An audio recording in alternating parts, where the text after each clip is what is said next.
hard to underscore how important Cabernet Sauvignon is to the state of California. Not only is it the most important grape and the one that probably has established our identity, along with Zinfandel arguably, more than any other red grape, but it's very important in terms of validation across the globe. Again, it was 1976 in Paris where a Cabernet from California, from Napa Valley, won everything.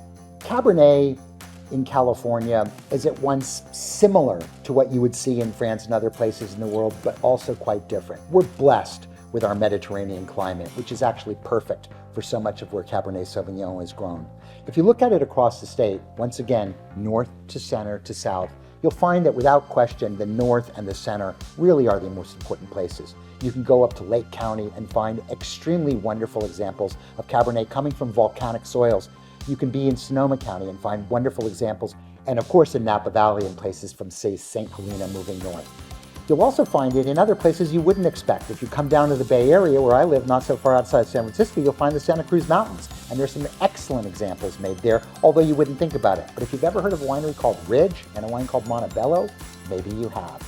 However, probably to me what's most surprising for people when you talk about Cabernet Sauvignon in California is the sheer importance and preponderance of wines made in the Paso Robles area in the central part of the state, in the Central Coast.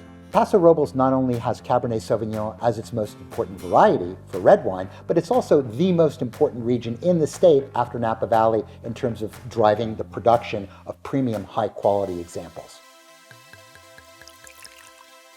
If you see a Napa Valley appellation like you do on this Long Meadow Ranch, you can be pretty rest assured that it's an assemblage of different areas, not only north to south, but also from floor to mountain. And this particular wine indeed represents a pastiche of different wines that are made from different areas, representing a very classic Napa Valley style.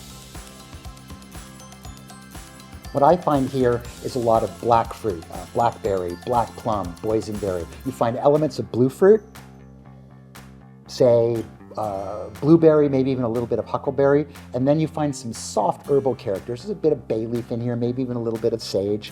Not a strong amount of terroir minerality, but I don't necessarily associate that with Napa Valley specifically, unless you're really moving up into the mountains. And this only has a modicum of mountain fruit in it, so it's not as strong of an element.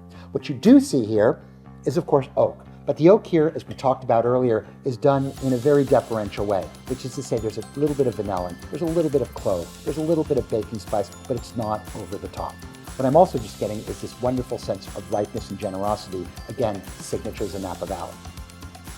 What you find in the mouth on this wine is a plushness. There's an astringency, of course, because it's Cabernet Sauvignon and it's a tannic grape. But one of the things that California winemakers have done so well with this variety over time is learn how to tame the tannins. So the wines have a roundness, they have a smoothness to them, a little bit of pull at your cheeks and gums, but nevertheless a wine that you could actually drink by itself, but would go beautiful at table.